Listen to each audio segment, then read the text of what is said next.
Friends, this is part B of question number 1, 2023 free response question. We have seen the part A question. This is part B. Now, the spring was stretched to one extreme with this block attached and it was released. After that, it will be doing SHM, of course, right? And once, at the extreme position, the block comes momentarily to a rest. At that particular moment, when it is at rest here, at the extreme position, at the amplitude position, a block of 3m naught is gently placed on this one, and this one sticks to the m naught block.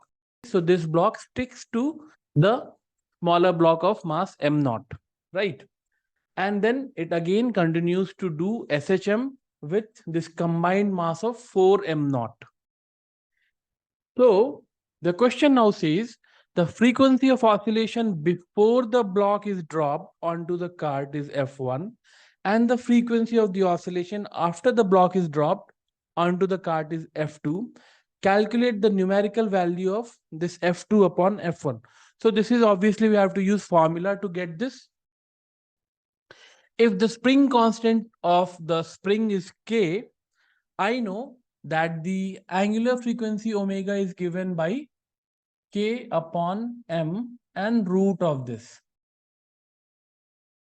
And what is time period? Time period is 2 pi upon omega. And what is frequency? Frequency is 1 upon time period, that is omega upon 2 pi. Omega is this. So frequency is what?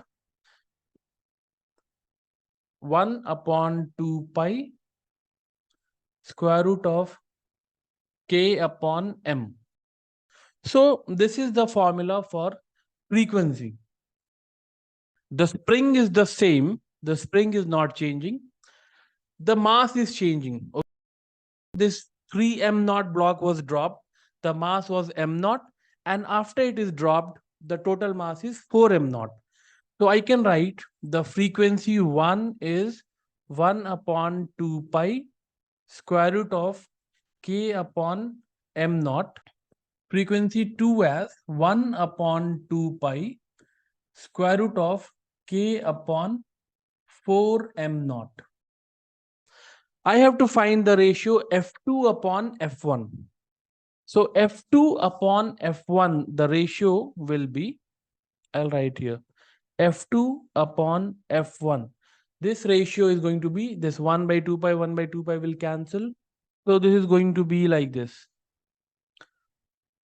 Root of K upon 4m naught upon root of K upon m naught. This will come out to be root of 1 upon 4. K, m naught, all those things will cancel out. This will come out to be 1 upon 4 root of this. That is what? 1 upon 2. So the ratio F2 upon F1 comes out to be 1 upon 2. Okay. So this becomes the answer for the part B here. Okay. Thank you.